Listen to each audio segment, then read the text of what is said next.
Valuation of gross estate. This is the part 3 of our discussion on estate taxation. So, how do we value the different properties, or the real properties, the personal properties, and other intangible personal properties, which compose the gross estate of a dissident. So, these are the rules, brothers and sisters.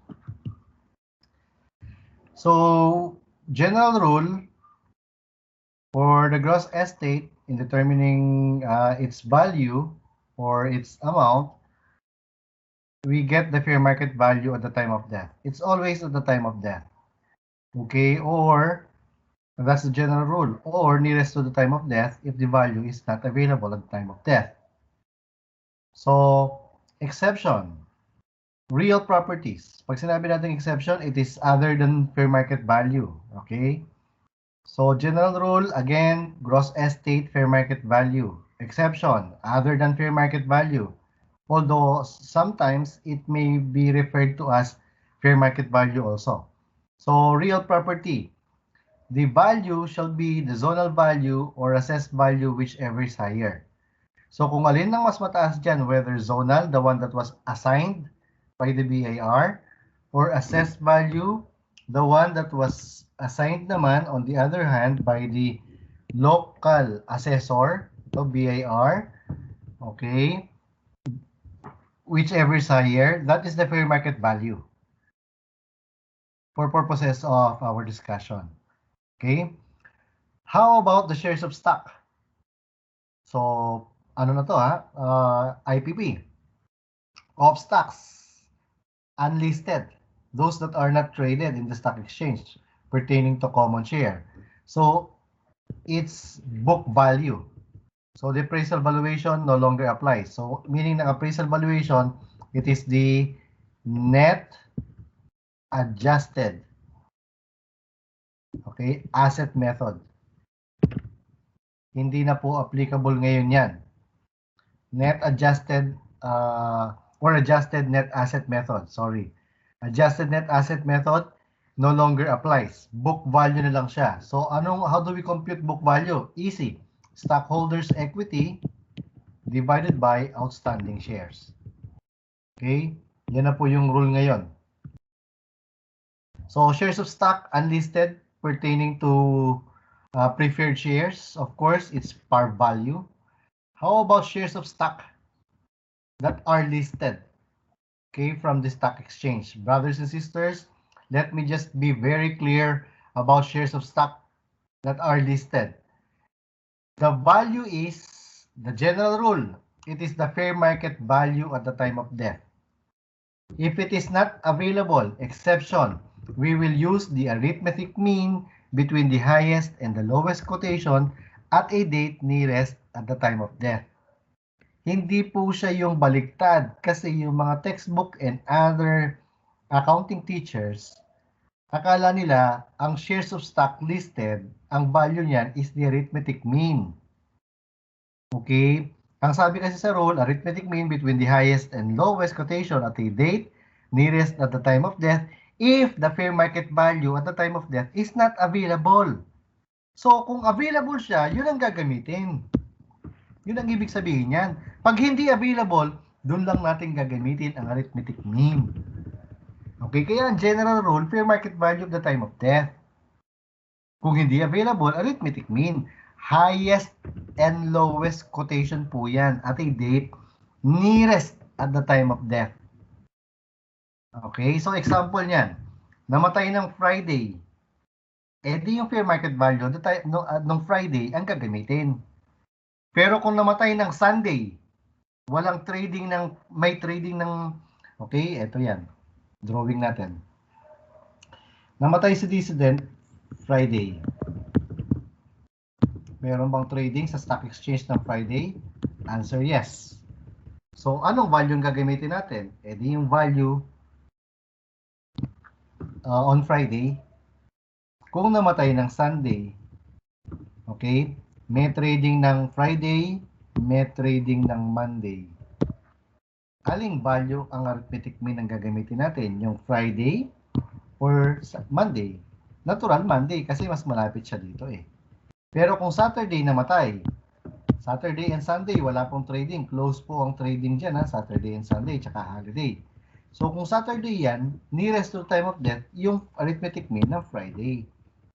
Pero kung namatay ng Monday, edi yung value ng Monday gagamitin natin because that is the general rule. Okay? Hindi siya yung baligtad. Akala kasi ng karamihan, arithmetic mean between the highest and lowest. That's wrong. That's exception. Okay? Kasi nga sabi ng rule natin, arithmetic mean between the highest and lowest quotation at a date nearest at the time of death if the fair market value at the time of death is not available. Pero kung available siya, yun ang gagamitin. Okay, next, club shares. Itong club shares na to would pertain to exclusive clubs where shares are given for the use of the facility.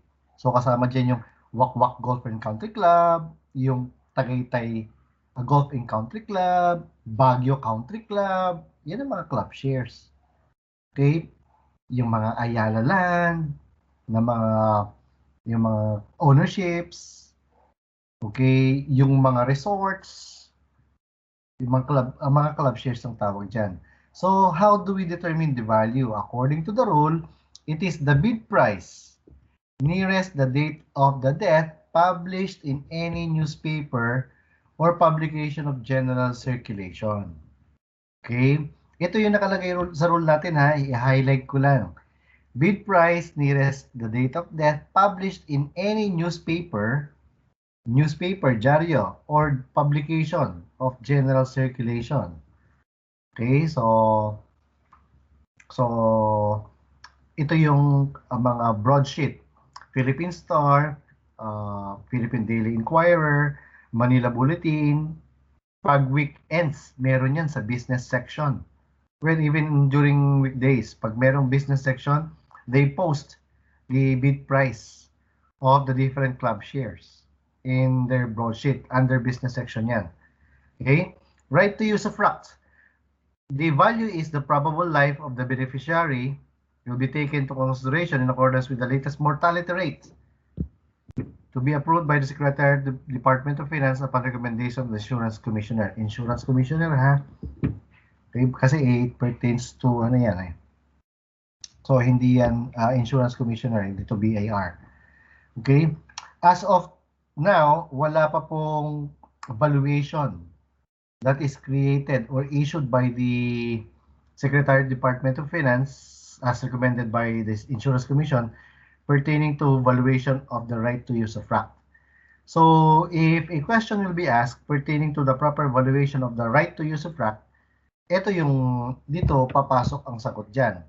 Probable life of the beneficiary in accordance with the latest mortality rate as prescribed by the Secretary of the Department of Finance. Ganun yung magiging answer natin dyan. So, next. Let's try to apply the rule. Okay? Yung proper valuation of the gross estate. So, balikan ulit natin to, review natin. General rule, gross estate for market value time of death. So, if the object of taxation, the one that is owned by the decedent, is a real property, we determine the zonal value and the assessed value. Stick lang tayo sa rule, ha? Zonal at saka assessed lang yan. So, whichever is higher, we get the higher of the two, that is the fair market value. The shares of stock unlisted common, we get the book value. The book value is the fair market value. Ganun siya.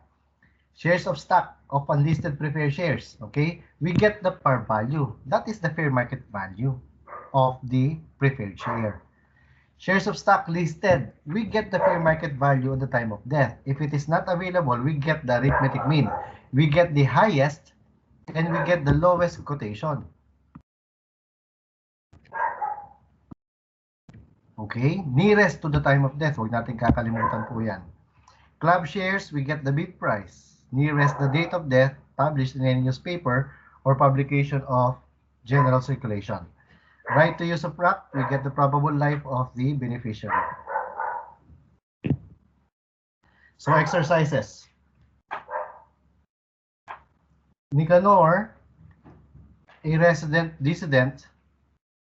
citizen dissident, bought a diamond ring amounting to 1 million pesos 5 years ago. Now the ring is valued at 2 million pesos. So what is the value to be used in computing gross estate? Ang sabi natin, fair market value at the time of death, right? So ano yung lalagay natin dito? Answer, 2 million pesos.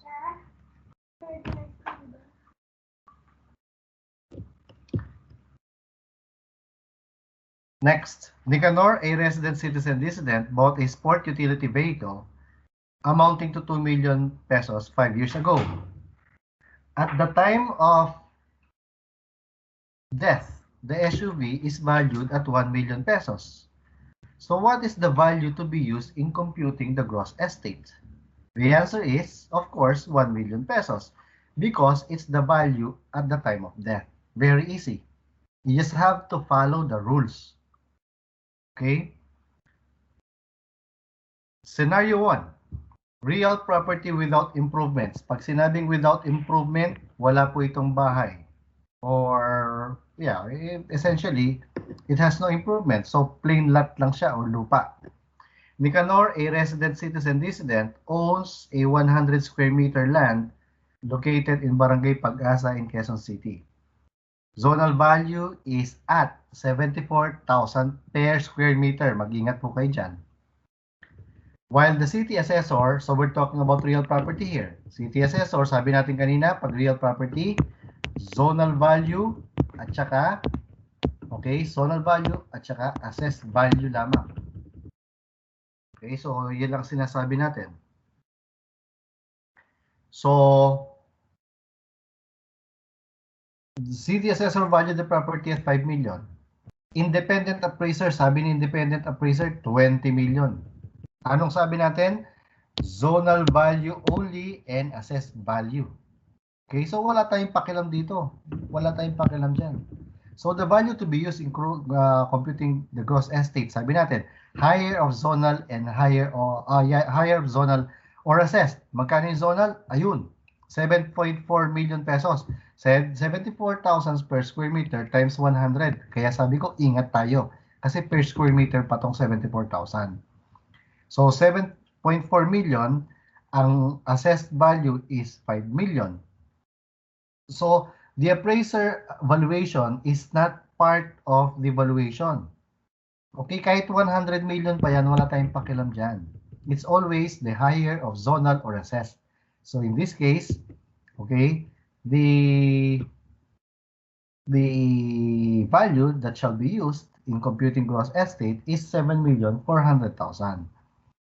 Scenario 2, the real property. So real property with improvement, may bahay. Nicanor, a resident citizen dissident, owns a 100 square meter land located in Barangay Pag-asa in Quezon City. Zonal value is at 74,000 per square meter. Okay. While the city assessor valued the land 5 million and the house 2 million. So zonal value at saka assessed value. Magkano yung land dito? 5 million. Magkano yung house? 5 million. Okay? So total 10 million. Dito, magkano yung land? Ang sabi natin, 74,000 per square meter times 100. So, 7.4 million. Mga kapatid, sa zonal value, sa BIR, wala pong valuation ang house. So, yung house dito ni assessor, ikakabit natin dyan. Gagayahin natin. 5 million. So, total, 12.4 million. So, whichever is higher tayo dyan.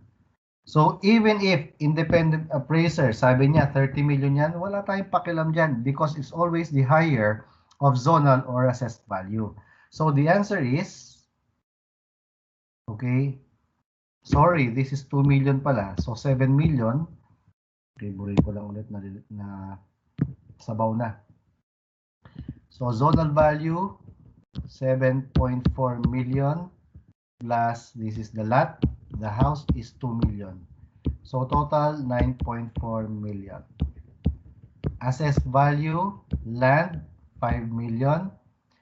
House, 2 million. Total, 7 million. Alin ang mas mataas? Ito. Kaya po, ang value natin ay 9.4 million. Anong sabi natin? Dito sa zonal value, wala po yung land. I mean yung house. So, gagayahin lang natin dyan. Huwag niyong kakalimutan ang house. Ang assessor, ang nagbavalue ng house. Okay? Next, Nicanor, a resident citizen dissident, owns 100 shares of stock of ABC Corp, a domestic corporation. Details of the latest audited financial statements of ABC Corp disclose the following. Asset 20 million, liability 10 million, stockholders equity 10 million. Outstanding shares 100,000.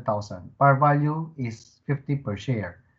The value to be computed in computing gross estate. The value to be used in computing gross estate is, ano yung sinasabi natin? Okay, pag silent ang problem, mga kapatid, ang gagamitin natin dito is a common stock. Okay, common stock pag silent. So, how do we determine the value? Anong sabi natin kanina? Stockholders' equity divided by outstanding share. So, stockholders' equity, 10 million here. Divided by outstanding share. Ayan ang outstanding share. Okay? So, ito yung 100 share na pag-aari ni dissident. So, the value is 10,000 pesos. Okay? Next. Nicanor, a resident citizen dissident, owns 100 shares of stock of ABC Corp, a domestic corporation that is listed in the stock exchange. So, listed siya.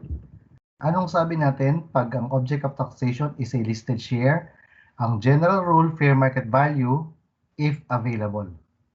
If not available, arithmetic mean of the highest and the lowest nearest to the time of death. So here, listed in the Philippine Stock Exchange, it was known, sabi na dyan, that Nicanor died on September 11, 2020, Friday. So ibig sabihin kung Friday, merong trading. The PSE website showed the following information on September 11, 2020. Okay? Opening value, mga kapatid. Okay? Ito opening. Wala tayong pakialam dyan. Opening. Ito yung opening value. Pag halimbawa sa stock exchange, ito yung pagka merong bell. Merong bell, ha? Okay. Ibe-bell siya. Pag nag-bell siya, yun na yung opening ng trading. Ito yan, opening value 500. Yung closing, pag alas 5 na. Pag magko-close na.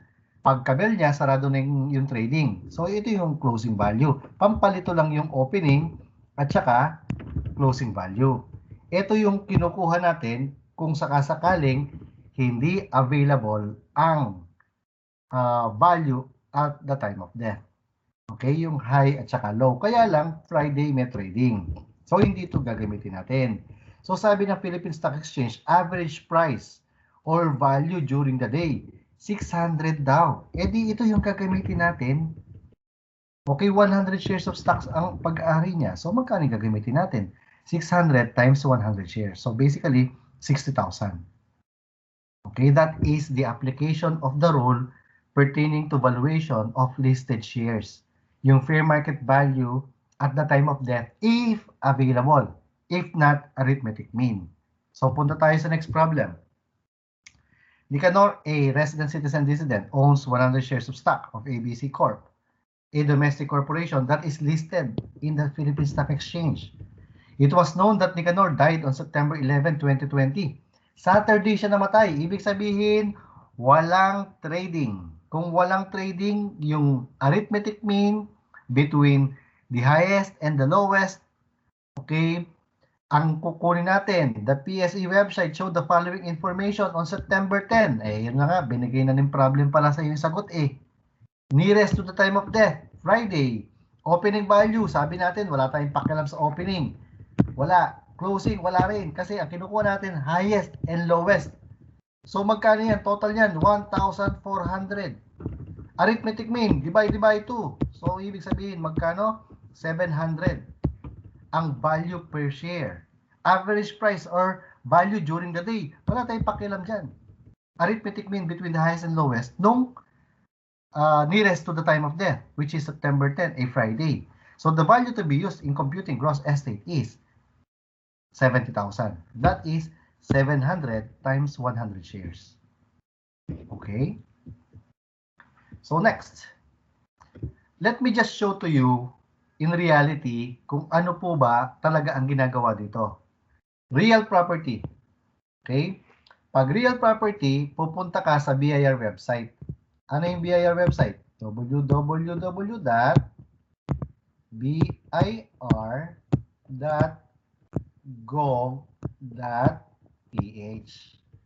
Pagkatapos, pupuntahan mo yung zonal value. Meron ka makikita doon, zonal value. Okay? I-click mo po yung zonal value na yan. Pagkatapos, pag nakita mo na yung zonal value, hahanapin mo kung anong lugar. So, halimbawa, Quezon City. Diba yung problem natin kanina? Quezon City, Barangay Pag-asa. Right? So, ito yon, Barangay Pag-asa. Kaya lang, pag bubuksan mo yung website ni BIR, click mo na siya, okay. Meron ka makikita schedule of zonal values. Dito nakalagay yung year. Okay, ito yung mga yan yung covered period. Kailan ba naging effective? So halimbawa mga kapatid, kailan namatay? Kung ngayon lang namatay yan, March 3, 2020 to present, ito yung gagamitin nating valuation. Under Department Order 8-2020. So ito yan, ayun. Kung ngayon namatay yan. Paano kung 1996 namatay yan? Okay, ito, ayan, gagamitin mo. Depende kung kailan siya namatay. Yung dalawa ba na yan? Mamili ka. Kung kailan ang, di ba, sabi natin, the value shall be the value at the time of death. Kaya nga, yung valuation at the time of death tayo parati. So, titignan natin kung kailan namatay. Okay, makikita lang natin yan sa dito sa zonal value. So, kung namatay yan, halimbawa, 1987. Okay. So, namatay, 1987. 1987 namatay. Eh di, walang zonal value tayong gagamitin kasi wala pang zonal value at the time. Okay, yan ang ibig pong sabihin yan. Clear? Okay, so dapat alam natin ha, alam natin dapat yan. So, halimbawa, ang hinahanap natin ay ang lupa natin ay nasa Road 16, North Avenue, along Mindanao Avenue. Ayan. Ang RR is residential, 74,000 per square meter. Ito yung sa example natin kanina. Ayun no, 7,000 per square meter, Barangay Pag-asa. Kaya 74,000, saan nakuha yan? Doon. Sa BIR website, 74,000, ayun, per square meter. RR is residential. Yung CR is commercial residential. Pag CC, commercial condominium. Huwag kang matatakot dito sa classification kasi merong classification yan sa baba. You would know the classification. Yung pagkuha, syempre dito sa street, kung titingnan mo yan, subdivision, condominium, townhouse, meron nakalagay dyan. Okay? Dito, tingnan nyo, Quezon Avenue. Ay, tingnan mo kung saan ba. EDSA, Agham Road, 101,000 per square meter. Commercial na lahat. Okay? Commercial is commercial residential. So, yan ang gagamiting value. Okay? So, yan ang mga valuation natin. So, ito yung zonal value natin na makukuha sa BIR website. Okay, real properties only. So, ito naman on the right side, brothers and sisters, this one. Okay, this one. Ano ito? Yan yung assessed value. Okay? Declaration of real property. Saan po galing to? Ito yan. Galing yan sa tax declaration.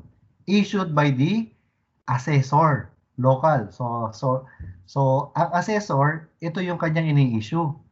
Okay, nakalagay dyan ang name of the owner supposedly, location of property, title number, okay, yung mga boundaries na nakalagay sa title. Ito yung part na land. Ayan land, residential, commercial, industrial, or special. Di ba? Sa rule on special topics, local government, nakalagay yon, classification of the property. Okay, residential, commercial, industrial, or special. Ito, kind, residential siya. Diyan nakalagay yung area. Magkano per square meter? Ito yung total market value. So ito yung market value na makikita mo na yan, ito yung sinatawag nating assessed value. Ito yung i-compare natin sa zonal value. Kung alin ang mas mataas, yan ang gagamitin natin for purposes of determining the gross estate of a decedent. Okay? So itong tinuturo natin na to, pang tunay na buhay na to. Okay, so para alam mo siya, hindi ka nga pag sa tunay na buhay. Alam mo kung saan kukunin ang zonal value. Alam mo kung saan kukunin ang assessed value. Pupunta ka sa munisipyo at hihingi ka ng tax declaration number. Okay? Pero again, the value that you should get sa assessor ay yung fair market value at the time of death. Dito rin, no, kung kailan namatay, titignan mo. Okay? So, yan. Next. Zonal value, department order, ayun siya, declaration of real property, ayun ang valuation. Okay? Paano naman mga kapatid, yung mga listed share? Di ba ang nakalagay sa rules sa listed share? Ano nga po yung sabi natin? Newspaper or publication. Right? Of general circulation. Eh di yung publication na pinakamaganda dyan, yun mismong website ng Philippine Stock Exchange. Ayan o, the Philippine Stock Exchange. So pag ginugol mo yan, halimbawa, hinanap natin yung share ni Ayala Corporation. Ito, hinanap ko lang yan the other day. September 11. So halimbawa, di ba namatay yung si dissident natin kanina, September 11, 2020. Right? Magkano yung value? Hinahanap natin. Okay, magkano yung value? Ayun, mga kapatid, nakikita nyo ba yung highest and lowest? Gagamitin natin yan pag hindi determinable yung, halimbawa, namatay yung dissident, yung day na walang trading. It can be Saturday or Sunday or holiday. Diyan natin gagamitin yung high at saka low. Kita nyo, merong opening. Okay? Tapos may previous close, week high, week low, right? So, merong last trade price, closing yan. Okay? Doon tayo sa average price. Ito. Clear? That is the fair market value at the time of death. Pero kung hindi available yan, halimbawa, namatay Saturday, Sunday, or weekend, kunin natin yung arithmetic mean dito. Highest and lowest. Okay? So, pwede tayo magpunta sa PSE website. Or newspaper of general circulation. Nakalagay naman yan. So, club shares naman tayo, mga kapatid. Club shares. So, newspaper and publication of general circulation, mga kapatid. So, ito, website to nung dalawang stockbroker, seller ng mga ganito. So, share price. So, as of September 7, ayun, tignan nyo, mga kapatid. Magkano kaya yung value ng Alabang Country Club? Golf and Country Club to, ha? Share A at saka share B. Okay? 6.5 million ang Class A, ang Class B, 7 million. Selling. Yan ang binibenta nila. So, ibig sabihin, kung gusto mong bumili, ito yung magiging value. Kung ikaw yung buyer. Kasi ito yung selling nila eh. Okay? So, kung ikaw naman yung nagmamay-ari, ito yung magiging value. So, halimbawa, ikaw nagmamay-ari ng Alabang Country Club. Yung buying, ito yung bibili lang nila sa yung Class A, 5 million. Kung nagbebenta ka ng Class B, bibili lang nila 6 million. Di ba? Parang lugi. Right? Pag ikaw yung magsisell. Pero pag sila yung magsisell, kita mo higher. And of course, they want to earn money. So, nasa sa yan whether you want to sell or you want to buy. Now, ito ay isang website ng isang seller. Ito yan, ito. Ito naman yung isa din. Ayun, no? Tignan nyo po, same day. September 7. So, kung ako yung kliyente, kayo yung kliyente ko, kung nagpapahanap ka sa akin ng Alabang Country Club na share, A or B, okay, magtitingin ako ng best price for you. Tignan nyo to, magkano binibenta yung Class A? 6.5. Yung Class B, 7 million. Dito, magkano yung benta nila? 6 million lang. 6.5. Kung ako yung client, ako yung consultant mo, sasabihin ko sa iyo, boss. Tingnan mo, yung ito, ang taas nila magbenta. Dito tayo bumili, sir. Dito tayo sa bumili. Kasi mapapamahal tayo dito. Oh. Tingnan mo, 6.5 dito. Sa 6 million na binibenta. Dito tayo bumili. Okay? Tapos, halimbawa, magbebenta naman tayo. We own club share. Dito binibili nila 5 million. Ang A, ang class B, 6 million. Dito, kung class A, dito tayo magbenta kasi mas mataas, 5.5.